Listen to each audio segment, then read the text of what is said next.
Hi friends, जीडीपीएल team आप सभी का वेलकम करती है और आज के इस स्पेशल वीडियो में हम डिस्कस करने वाले हैं टीचिंग मेथड्स को लेकर के कुछ इंपॉर्टेंट सवालों का जो एग्जाम की दृष्टि से अति महत्वपूर्ण है। और हमने वैसे स्पेशली मेथड्स के लिए भी वीडियोस प्रोवाइड करवा दिए हैं सो दैट आप लोग वहां पर उसके वो कर सकते हैं और उसके माध्यम से स्टडी कर सकते हैं। इस वाले में हम लोग कुछ इंपॉर्टेंट सवालों के बारे में डिस्कस करेंगे और आई होप ये वीडियो आपके लिए मददगार साबित होगा सो दैट आप लोग एग्जाम को इसी वे से क्रैक कर पाएँ। अगर आपको किसी तरह का कोई कंफ्यूज क्रिएट होता है तो आप फीडबैक के माध्यम से सवाल कर सकते हैं। साथ ही जिन एस्पायरेंट ने हमारे यूट्यूब चैनल जीडीपीएल को सब्सक्राइब कर लिया उनका बहुत बहुत शुक्रिया। जिन्होंने अभी तक हमारे यूट्यूब चैनल जीडीपीएल को सब्सक्राइब नहीं किया है वो ज़्यादा से ज़्यादा हमारे वीडियोज़ के अपडेट का लाभ उठाने के लिए हमारे यूट्यूब चैनल जीडीपीएल को सब्सक्राइब करना ना भूलें। अगर ये वीडियो आपको पसंद आता है तो इसे लाइक करना ना भूलें, शेयर करना ना भूलें। तो आज के इस स्पेशल वीडियो में हम चर्चाएं करते हैं और पढ़ते हैं हमारे टीचिंग मेथड से संबंधित कुछ इंपॉर्टेंट सवालों की तरफ। तो देखते हैं पहला सवाल क्या है हमारा। पहला सवाल है which method is also known classical methods, यानी कि कौन सा ऐसा मेथड है जो क्लासिकल मेथड के नाम से भी जाना जाता है। तो हमारा करेक्ट आंसर होगा वो होगा ग्रामर ट्रांसलेशन मेथड। एग्जाम में पूछा भी जा चुका, बहुत इंपॉर्टेंट सवाल है। टू बी क्लियर गाइस, तो हमें इस पर फोकस करना है। देखिएगा इसी क्वेश्चंस में पहला क्वेश्चन तो है which method is also known as classical method, कि क्लासिकल मेथड के नाम से कौन सा जाना जाता है, ग्रामर ट्रांसलेशन मेथड। और सवाल ये भी होता है ग्रामर ट्रांसलेशन मेथड को और किस नाम से जाना जाता है, तो क्लासिकल मेथड। हाँ, एक बात और ध्यान रखिएगा इसी के साथ, ये जो ग्रामर ट्रांसलेशन मेथड ये सबसे ओल्ड मेथड भी माना जाता है। कौन सा है, ओल्ड मेथड। तो ये भी क्वेश्चंस बहुत इंपॉर्टेंट बनता है। तो एक ही सवाल में 3 सवाल हो गए।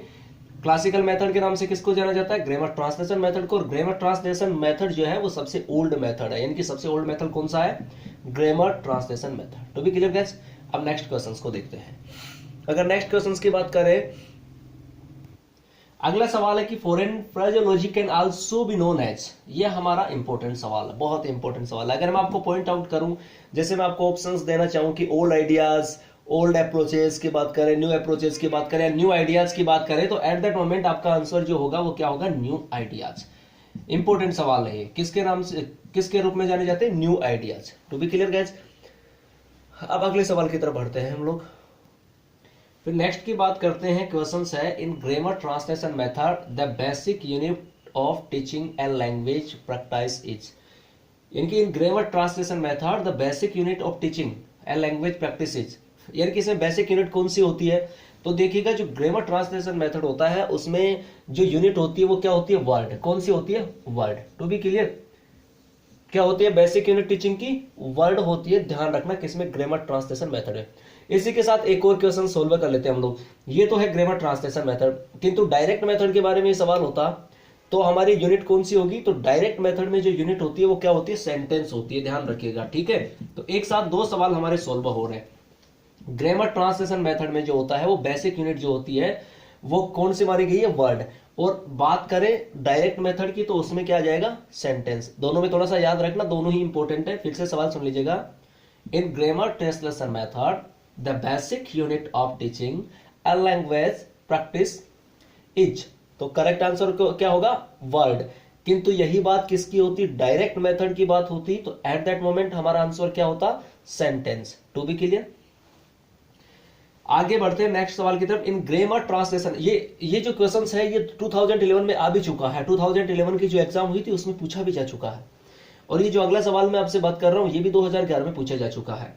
इन grammar translation method grammar is taught, यानी कि ग्रामर ट्रांसलेशन मेथड में ग्रामर किस वे में पढ़ाई जाती है, तो इसका आंसर होगा डिडक्टिवली। कौन सा, डिडक्टिवली। और अगर यही डायरेक्ट मेथड के रूप में पूछ लिया जाए, किसको लेकर के पूछ लिया जाए, ग्रामर डायरेक्ट मेथड को, तो इंडक्टिवली आ जाएगा। कौन सा आ जाएगा, इंडक्टिवली। और ये कौन सा है, डिडक्टिवली। ठीक है, तो ये बात आप बिल्कुल करेक्ट ध्यान में रखिएगा, ये बहुत इंपॉर्टेंट सवाल है। अगला सवाल है the direct method is also called as, तो ये किसके नाम से और जाना जाता है, नेचुरल के नाम से। किसके नाम से, NATURL, नेचुरल मेथड्स के नाम से। और अगर आपसे सवाल पूछा जाए कि रिफॉर्म मेथड को कौन सा है, which is the reform method या which is also known as the reform method, तो डायरेक्ट मेथड, यानी कि रिफॉर्म मेथड भी इसको कहते हैं। रिफॉर्म मेथड क्यों कहते हैं ये भी आपको पता होना चाहिए। देखिएगा जो डायरेक्ट मेथड आया वो किसके बाद में आया, ग्रामर ट्रांसलेशन मेथड के बाद में आया। तो ग्रामर ट्रांसलेशन मेथड में बहुत सारी कुछ ऐसी कमियां थी जो जिनमें इंप्रूव करने की रिक्वायर्ड थी, सो दैट उसके लिए क्या हुआ, रिफॉर्म हुआ, सुधार हुआ। तो इसलिए इसे किस नाम से भी जाना जाता है, रिफॉर्म्ड मेथड के नाम से भी जाना जाता है, टू बी क्लियर। और साथ ही इसको क्या भी कहते हैं, नेचुरल मेथड के नाम से भी जाना जाता है, राइट। फिर अगला है the direct method stress on, इनकी डायरेक्ट मेथड स्ट्रेस ऑन, किस पर स्ट्रेस देता है, तो सबसे ज्यादा जो देता है वो ओरल वोरल पे देता है, a oral oral oral, to be clear. अगली है कोटेशन है, बहुत इंपॉर्टेंट है, इस तरह के सवाल भी आते हैं। Who says learning to speak a language is always by far the shortest road to learning and to write it. एक बार फिर से सुन लीजिएगा, who says learning to speak a language is always by far the shortest road to learning and to write it. ये कथन किसका है, तो इसके बारे में हमें ऐसे कथन के बारे में ध्यान रखना चाहिए। तो ये किसने कहा, किटसन ने, किसने कहा, किटसन ने कहा, टू बी क्लियर। फिर से एक बार सुन लीजिएगा, the direct method is also called as, तो किसके नाम से, नेचुरल मेथड्स, और रिफॉर्म मेथड भी इसी को कहते हैं। क्यों कहते हैं, क्योंकि ये डायरेक्ट जो मेथड है वो ग्रामर ट्रांसलेशन मेथड के बाद आया था, उसकी कमियों को सुधार करने के लिए, so that we also called as reform method, to be clear guys. And we talk the next questions, then the direct method stress on, वो किस पे स्ट्रेस देता है, तो ओरल ओरल पे देता है, टू बी क्लियर। और फिर हमने डेफिनेशंस पढ़ी थी कि हु सेज किसने कहा, who says learning to speak a language is ways by the far the shortest road to learning and to write it, then Kitson is the correct answer, to be clear. Now next question, if we talk about the next question, then children should better be interested to the guidance of books is said by, another quotations है। और quotations क्या है, हमारे जो questions है वो quotations के रूप में है। कोटेशंस कहती है कि children should better be interested to the guidance of books is said by, तो किसके द्वारा कहा गया ये, तो ये जो कथन है वो कहा गया डॉक्टर वेस्ट के द्वारा। तो हमारा करेक्ट आंसर क्या होगा, doctor West, to be clear.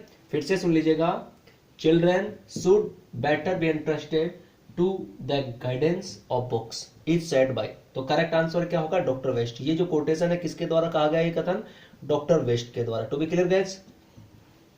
फिर अगला है grammar is the content of English, तो यहां पर हमारा क्या है, grammar is the content of English, तो आगे हमारा आंसर क्या होगा, लैंग्वेज, क्या हो जाएगा, इंग्लिश लैंग्वेज, राइट गाइस। फिर से सुन लीजिएगा, ग्रामर इज द कंटेंट, यानी कि ग्रामर कंटेंट किसका है, ऑफ इंग्लिश लैंग्वेज, यहां पे, टू बी क्लियर। क्योंकि हम लोग बात किसकी कर रहे हैं यहाँ पे, किसके टीचिंग मेथड्स की बात कर रहे हैं, इंग्लिश के टीचिंग मेथड्स को लेकर के चर्चाएं कर रहे हैं, टू बी क्लियर गाइस। अगला है, यहां पर हमने स्पेस दे रखा है, ब्रैकेट दे रखा है, इसको फिल करना है। यहां पर use of is highly discouraged in the classroom in ALM, ठीक है। फिर से सुन लीजिएगा, यूज ऑफ, यहां ब्रैकेट दे रखा है, is highly discouraged in the classroom in ALM, to be clear. Audio lingual methods की बात कर रहे हैं, ALM, तो इससे सब बहुत इंपॉर्टेंट सवाल है। तो किसको जो डिस्करेज किया जाता है, तो क्या होता है, नेटिव लैंग्वेज, किसको, नेटिव लैंग्वेज। और इसको डिस्करेज क्यों किया जाता है, सो दैट स्टूडेंट जो है वो टारगेट लैंग्वेज जो है, अर्थात जो उनका, जैसे हमें इंग्लिश टू इंग्लिश कुछ सीखना है तो उसको अच्छी तरह से सीख पाए। एक्चुअली में होता क्या, नेटिव लैंग्वेज यूज करने की वजह से स्टूडेंट्स का फोकस ज्यादातर नेटिव लैंग्वेज की तरफ चला जाता है, सो दैट सबसे ज्यादा जो इंपॉर्टेंट फैक्टर्स है वो क्या है, तो देखिएगा यूज ऑफ, यानी कि यहां पर क्या होता है कि native language is highly discouraged in the classroom in ALM, to be clear. अब नेक्स्ट जो सवाल है उसकी तरफ बढ़ते हैं। हु सेज, ये भी कोटेशन है, मैं कोटेशंस की ज्यादा डिस्कस इसलिए कर रहा हूं, काफी कोटेशंस एग्जाम में पूछी जाती है और स्टूडेंट्स क्या होता है कि कोटेशंस की तरफ ध्यान नहीं देते और डेफिनेटली वो उनका क्या होता है कि क्वेश्चंस रॉन्ग हो जाते हैं। देखिएगा, मेथड्स को समझना ज्यादा टफ नहीं है, जैसा हमने बताया कि इसमें ज्यादा पॉइंट नहीं है, ना तो डायरेक्ट मेथड में इतने ज्यादा पॉइंट आउट है, ना बात करें इसकी ग्रामर ट्रांसलेशन मेथड में इतना कोई ज्यादा बड़ा मेथड है, या ना ALM में इतनी कोई बड़ी बात है। बट सबसे बड़ी जो हमारी दिक्कत हो रही है वो क्या होता है, हम कोटेशंस को फॉरगेट करते हैं और उसकी वजह से प्रॉब्लम होती है। तो देखिएगा, यहाँ who says language can not be separated, बहुत ही इंपॉर्टेंट है। तो ये जो किसने कहा, ये कहा जेश प्रसन ने, तो JESPRSON, टू बी क्लियर, जेस प्रसोन ने कहा।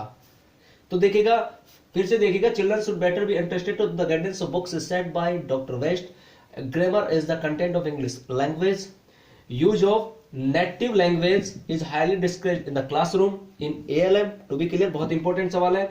And who says language can not be separated chest persons.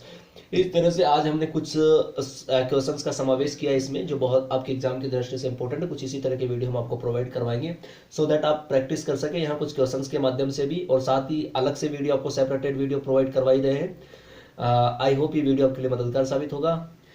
अगर ऐसा होता तो इसे लाइक करना ना भूलें, और साथ ही इसे शेयर करना ना भूलें, और ज़्यादा से ज़्यादा वीडियोज़ के अपडेट का लाभ उठाने के लिए हमारे यूट्यूब चैनल GDPL को सब्सक्राइब करना ना भूलें। तो अगले वीडियो में फिर मुलाकात होगी। आज के वीडियो में इतना ही। Thank you for watching this video.